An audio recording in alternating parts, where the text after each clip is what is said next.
सिङगाटदेखि माथि राउटेहरू चाहिँ अहिले सुर्खेतमा यहाँ आएर बस्नुभएको छ।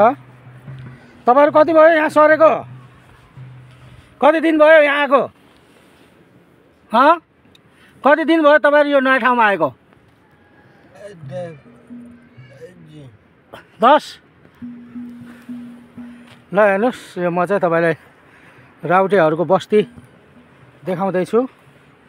यो चाहिँ सुर्खेतको विभिन्न ठाउँमा सरेर यो चाहिँ घुमन्ते र फिरन्ते जातिहरू हो र उहाँहरू चाहिँ आफ्नो जीविकाको लागि विभिन्न प्रकारका कोसीहरू, मधुसहरू, विभिन्न प्रकारको काठको भाँडाकुँडाहरू बनाएर यसरी चाहिँ आफ्नो जीविका उपार्जन गर्ने कामहरू गर्छन्।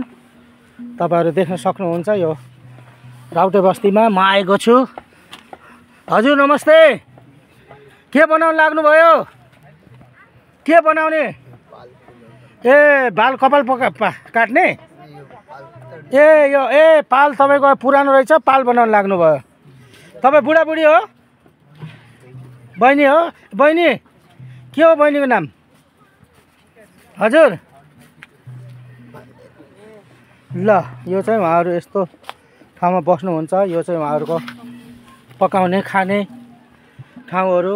यो चाहिँ कद्दु, यो पकाउने भाँडाकुँडाहरू, यो घरहरू, बस्तीहरू तपाईहरु देख्न सक्नुहुन्छ। यो चाहिँ खोर्सानी चाहिँ उनीहरूले चाहिँ साह्रो मन पराउँछ। खोर्सानीहरू चाहिँ धेरै खान्छ। यो चाहिँ कति दामी छ देख्न सक्नुहुन्छ तपाईहरु। ल हेर्नुस्,